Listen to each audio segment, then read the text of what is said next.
സൈനി ഘോഷാണ്. Sir इस सदन का कैमरा बहुत मेरे साथी बोल रहे थे कि कैमरा भी ये सब देख देख के कॉम्प्रोमाइज्ड हो गया है. ദയവായി വിശ്വസിക്കൂ. विषय पर बात नहीं करनी है सर.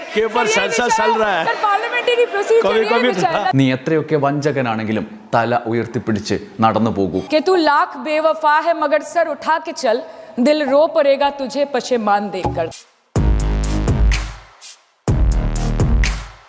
നമസ്കാരം. സൈനി ഘോഷാണ് തൃണമൂലിൻ്റെ ലോക്സഭയിലെ അംഗം. അവർ കന്നി അംഗമാണ്. ആദ്യത്തെ ഈ ടേമിൽ തന്നെ അവർ ഒരു പ്രധാനപ്പെട്ട പ്രസംഗം കാഴ്ചവെച്ചു. നേരത്തെ നമ്മൾ ന്യൂസ് അറ്റ് ഹൗസിൽ സൈനി ഘോഷിൻ്റെ ഒന്നിലധികം പ്രസംഗങ്ങൾ കേൾപ്പിച്ചിട്ടുണ്ട്. ഇത്തവണത്തെ പ്രത്യേകത ലോക്സഭയിൽ ഓം ബിർളയ്ക്കെതിരായ സ്പീക്കർക്കെതിരായ അവിശ്വാസ പ്രമേയത്തിൽ പങ്കെടുത്തുകൊണ്ട് സംസാരിച്ചു എന്നുള്ളത്. അതായത് ആദ്യത്തെ അംഗം, കന്നി അംഗം, ആദ്യം തന്നെ അവരുടെ പ്രസംഗങ്ങൾക്ക് ശേഷം ഈ 5 വർഷ കാലയളവിൽ ആദ്യ ടേമിൽ സ്പീക്കർക്കെതിരായ അവിശ്വാസ പ്രമേയത്തിൽ പങ്കെടുത്ത് സംസാരിച്ചു എന്നുള്ളത് കൂടാതെ സ്പീക്കർക്കെതിരായ അവിശ്വാസ പ്രമേയ ചർച്ചയിലെ ശ്രദ്ധേയമായ 2-3 പ്രസംഗങ്ങൾ എടുത്താൽ അതിലൊന്നായി മാറുകയും ചെയ്തു ആ പ്രസംഗം എന്നുള്ളതാണ്. നമ്മുടെ ന്യൂസ് അറ്റ് ഹൗസിൽ നേരത്തെ നമ്മൾ മഹുവ മൊയ്ത്രയുടെ പ്രസംഗം ഈ ചർച്ചയിൽ പങ്കെടുത്തുകൊണ്ടുള്ളത് നിങ്ങൾ കേട്ടിട്ടുണ്ടാവും. അത് വിവർത്തനം ചെയ്ത് കേൾപ്പിച്ചിരുന്നു. സൈനി ഘോഷിൻ്റേത് കൂടി കേൾപ്പിക്കാം എന്നാണ് വിചാരിക്കുന്നത്. श्री ओम बिरला जी के प्रति मेरा कोई आक्रोश या कोई विरोध नहीं है. Sir, there is nothing which is driven out of personal grievance, but it's certainly our expectations of the honorable chair and the values and principles of fairness and impartiality with which it should be integral to its functioning. ഓം ബിർളയോട് വ്യക്തിപരമായി എനിക്ക് വിദ്വേഷമോ എതിർപ്പോ ഇല്ല. ഇത് വ്യക്തിപരമായ പകയിൽ നിന്നുള്ളതുമല്ല. ഇത് ബഹുമാനപ്പെട്ട ചെയറിനോടുള്ള പ്രതീക്ഷകളാണ്. നീതിയുടെയും നിഷ്പക്ഷതയുടെയും മൂല്യങ്ങളും തത്വങ്ങളും അത് ചെയർമാൻ്റെ പ്രവർത്തനത്തിൻ്റെ അവിഭാജ്യ ഘടകമാണ്. പ്രശ്നം ഇതാണ്, ഈ രാജ്യത്ത് ജനാധിപത്യം ഏതാണ്ട് മൃതിയടഞ്ഞ അവസ്ഥയിലാണ്. സാമൂഹികമായാലും മതപരമായാലും തെരഞ്ഞെടുപ്പിൻ്റെ അടിസ്ഥാനത്തിലായാലും കക്ഷി രാഷ്ട്രീയമായാലും പാർലമെൻ്ററി ആയാലും ഭരണകക്ഷിക്ക് ഏറ്റവും സൗകര്യപ്രദമായപ്പോൾ മാത്രം ഉപയോഗിക്കപ്പെടുന്ന ഒന്നാണ് ജനാധിപത്യം എന്നാണോ ഇനി ഉള്ള കാലത്ത് പറയേണ്ടത്? 2014 മുമ്പ് സഭ എങ്ങനെ നടന്നിരുന്നു എന്നതിനെക്കുറിച്ച് എനിക്കധികം അറിവില്ല. കാരണം ഞാൻ ഇവിടെ ഉണ്ടായിരുന്നില്ല. പക്ഷെ കഴിഞ്ഞ 2 വർഷങ്ങളിൽ ഞാൻ കണ്ടത് അതിക്രൂരമാണ്. ആശയങ്ങൾ പാർശ്വവൽക്കരിക്കപ്പെടുന്നു, അഭിപ്രായങ്ങൾ അടിച്ചമർത്തപ്പെടുന്നു, പ്രതിപക്ഷത്തിൻ്റെ ശബ്ദങ്ങൾ പകൽ വെളിച്ചത്തിൽ നിശബ്ദമാക്കപ്പെടുന്നു. ഈ രാജ്യത്തും ഈ സഭയുടെ 4 ചുമരുകൾക്കുള്ളിലും അത് സംഭവിക്കുകയാണ്.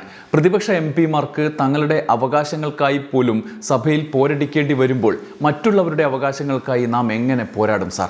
കഴിഞ്ഞ 7 വർഷമായി ഡെപ്യൂട്ടി സ്പീക്കറുടെ സ്ഥാനം ഒഴിഞ്ഞു കിടക്കുകയാണ്.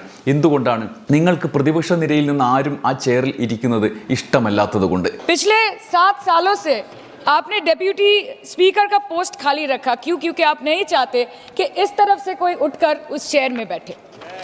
So there is no scope for a healthy discussion or a debate. एक साल में कितनी बार ये संसद मिलती है? The number of sittings have been reduced drastically. ആരോഗ്യകരമായ ചർച്ചയ്ക്കോ വാദപ്രതിവാദത്തിനോ ഇവിടെ ഇടമില്ല.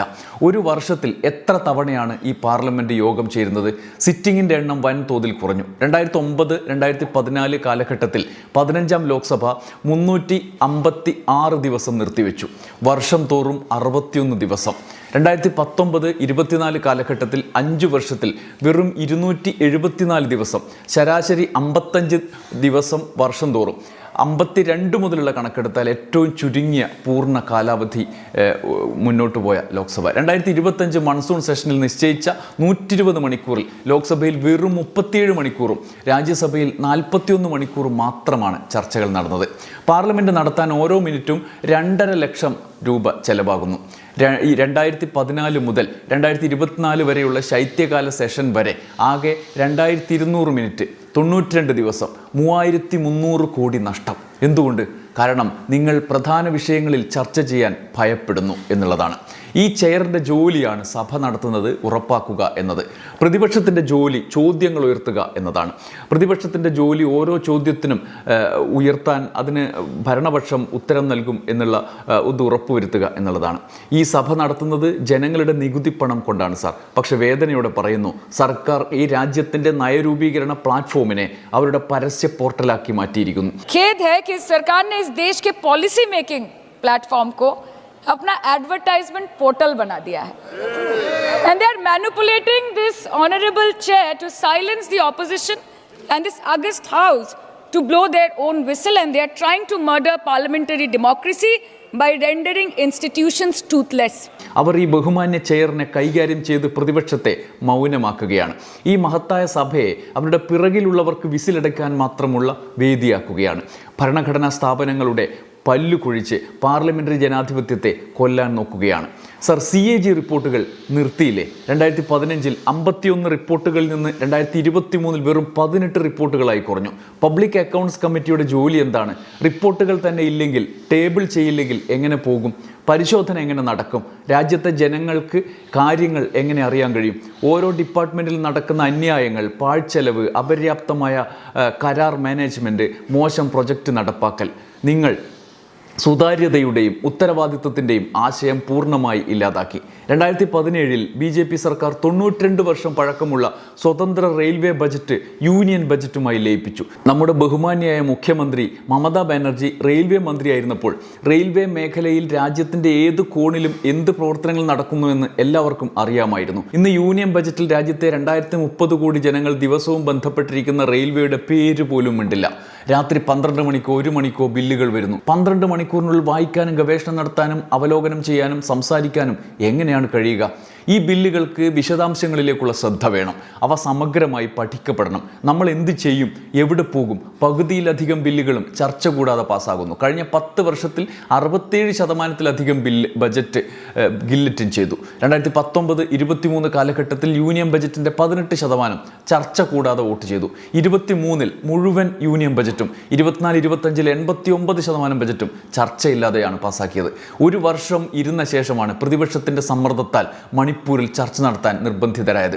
അതെപ്പോൾ? രാജ്യം ഉറങ്ങുമ്പോൾ രാത്രി 2 മണിക്ക്. നിങ്ങൾക്ക് ഞങ്ങൾ ഇതെല്ലാം കണ്ട് സഭയിൽ മൗനമായിരിക്കണം എന്നാണ് ആഗ്രഹം. ബംഗാളിൻ്റെ 2 ലക്ഷം കോടി ബാക്കിയാണ്. ദിവസവും പുതിയ കമ്മീഷനുകൾ, ഏജൻസികൾ, സംസ്ഥാന സർക്കാരിനെയും ഭരണപക്ഷത്തെയും ബുദ്ധിമുട്ടിക്കാനുള്ള നീക്കങ്ങൾ. ഇലക്ഷൻ കമ്മീഷന്റെ സഹായത്തോടെ ലക്ഷക്കണക്കിന് വോട്ടർമാരുടെ പേര് മായ്ച്ചു കളയുന്നു. നമ്മൾ ശബ്ദമുയർത്തരുത് എന്നാണ്.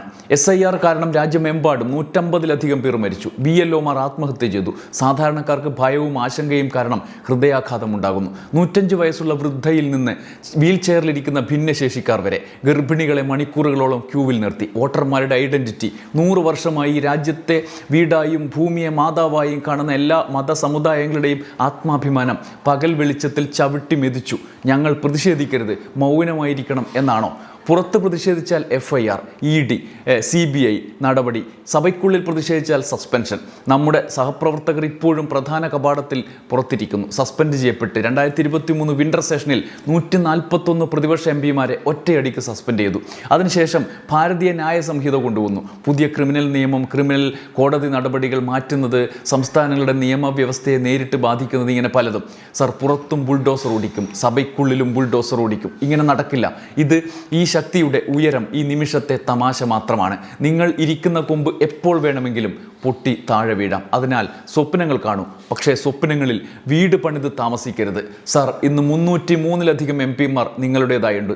ഏത് സംസ്ഥാനമാണ് നിങ്ങളുടേതല്ലാത്തത്? എല്ലാ ഡിബേറ്റിലും ചർച്ചയിലും ബില്ലിലും 70% സമയം നിങ്ങൾക്കാണ്. മീഡിയ നിങ്ങളുടേത്. ഞങ്ങൾ ലീഡറുടെ പേര് 2 തവണ പറഞ്ഞാൽ തടസ്സപ്പെടുത്തും.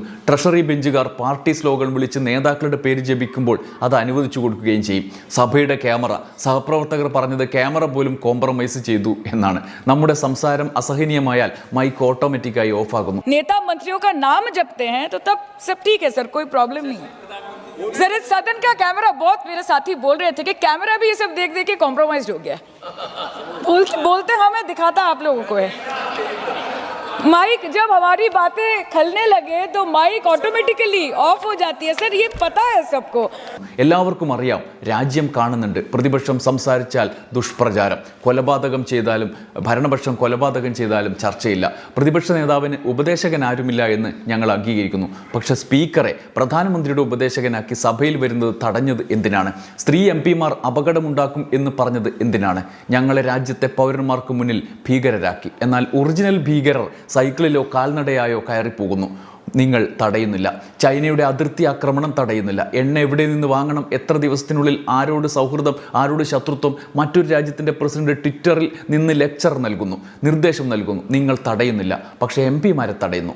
നിങ്ങൾ നിങ്ങളുടെ അഹങ്കാരത്തിൽ ജീവിക്കുന്നു. ദയവായി വിശ്വസിക്കൂ, പോരാട്ടം നയങ്ങളുടേതാണ്, ആശയങ്ങളുടേതാണ്, നിങ്ങളുടെയോ നമ്മുടെയോ കുടുംബങ്ങളുടേതല്ല, രാജ്യത്തിലെ ജനങ്ങളുടെ അവകാശങ്ങളുടേതാണ്. അതെ, ഞങ്ങൾ നിങ്ങളോട് പോരാടുന്നു, ഭരണഘടന കയ്യിലെടുത്ത് പോരാടുന്നു, വാൾ എടുത്തിട്ടല്ല. आपको महत्वपूर्ण विषयों पर बात नहीं करनी है, विषय पर भी आइए, विषयों पर बात नहीं करनी है सर, के ऊपर चर्चा चल रहा है, सर पार्लियामेंट्री प्रोसीजर कभी सर मुद्दे पर भी आना कीजिए, चर्चा नहीं मुद्दे पर आइए, ठीक है, बेरोजगारी पे चर्चा नहीं करनी है.